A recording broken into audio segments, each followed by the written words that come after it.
khaliqu ya bari, ya musawwiru ya ghaffar, ya qahharu ya wahhab, ya razzaqu ya fatah, ya alimu ya khabir, ya basitu ya hafiz, ya rafi'u ya mu'iz, ya mulillu ya sami, ya bashiru ya haqqan, ya adlu ya latifu, ya habir ya halim, ya azimu ya ghafur, ya syakuru ya alim, ya kabiru ya hafiz, ya muqitu ya hasib, ya jalilu ya karim, ya raqibu ya mujib, ya wasi'u ya hakim, ya wadudu ya majid, ya ba'isu ya syahid, ya haqqu ya wakilu, ya qawiyu ya matin, ya waliyu ya hamid, ya muhsyiyu ya mubdi, ya mu'idu ya muhyi, ya mumitu ya hayyu, ya qayyumu ya wajid, ya majidu ya wahid, ya ahadu ya somad, ya qadir ya muqtadir, ya muqaddim ya muakhir, ya awalu ya akhir, ya zahiru ya batin, ya wali ya muta'ali, ya baru ya tawwab, ya mutaqin ya afu, ya raufur malikal mulk, dzul jalali wal ikram, ya musitu ya jamil, ya ghaniyu ya muni, ya mani'u ya darru, ya nafi'u ya nuru, ya hadi ya badi'u, ya baqi ya warithu, ya rasyidu ya sabur, azza jalla dzikruhu, azza jalla. Masya Allah, sudah ada anak salih dan salihah. Ustazah sedang senang membaca nih. Oke, assalamualaikum warahmatullahi wabarakatuh. Apa kabar ya anak salih dan salihah hari ini? Semoga selalu semangat, bahagia, dan ceria. Ayo anak salih dan salihah, siapa yang tahu hari ini hari apa ya? Benar sekali, hari Jumat, tanggal 5 Februari 2021. Bertemu lagi dengan Ustazah Nidi di agenda Quran Day. Nah, anak solih dan solihah, sebelum Ustazah melakukan kegiatan, kita nyanyi-nyanyi dulu yuk. Oke, kita nyanyi 10 malaikat ya. 1, 2, 3. Mari mengenal 10 malaikat, dicipta Allah daripada cahaya. Ianya juga rukun iman kedua. Mari bersama kita hafal namanya.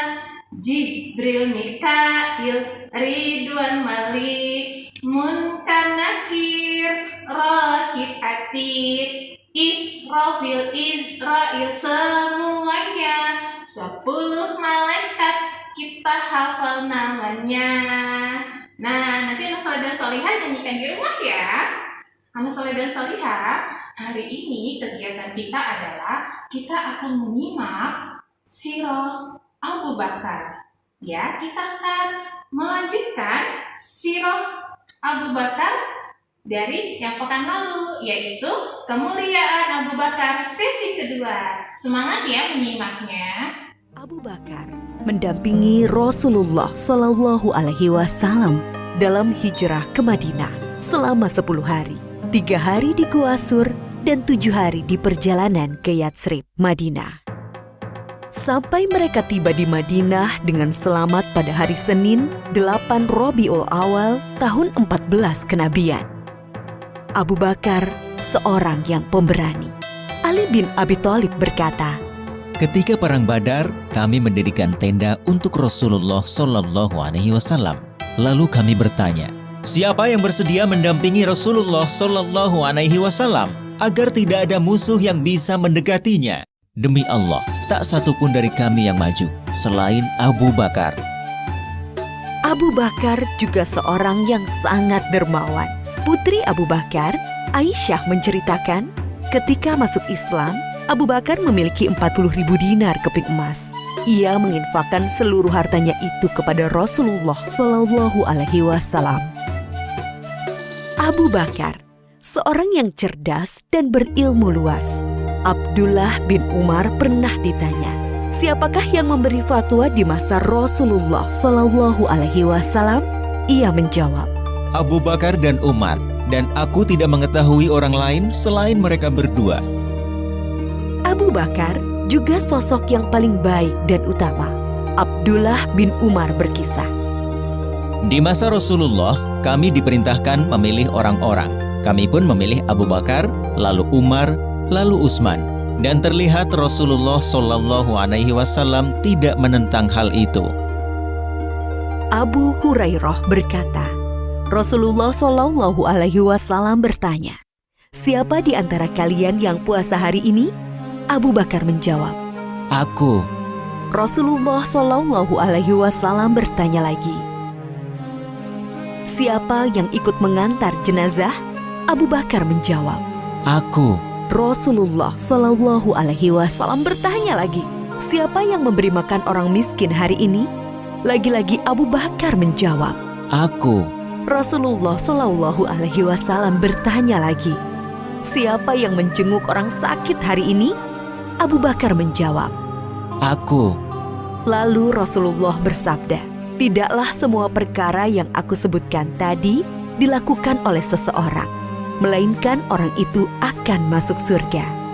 Ketika Rasulullah Shallallahu Alaihi Wasallam jatuh sakit, kemudian sakitnya semakin parah, beliau bersabda, suruhlah Abu Bakar untuk menjadi imam sholat.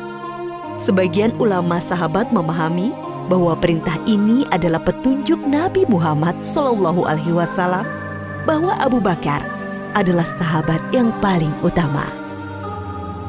Rasulullah juga pernah berpesan kepada Bilal sahabatnya, wahai Bilal, jika waktu sholat telah tiba dan aku belum datang, mintalah Abu Bakar menjadi imam.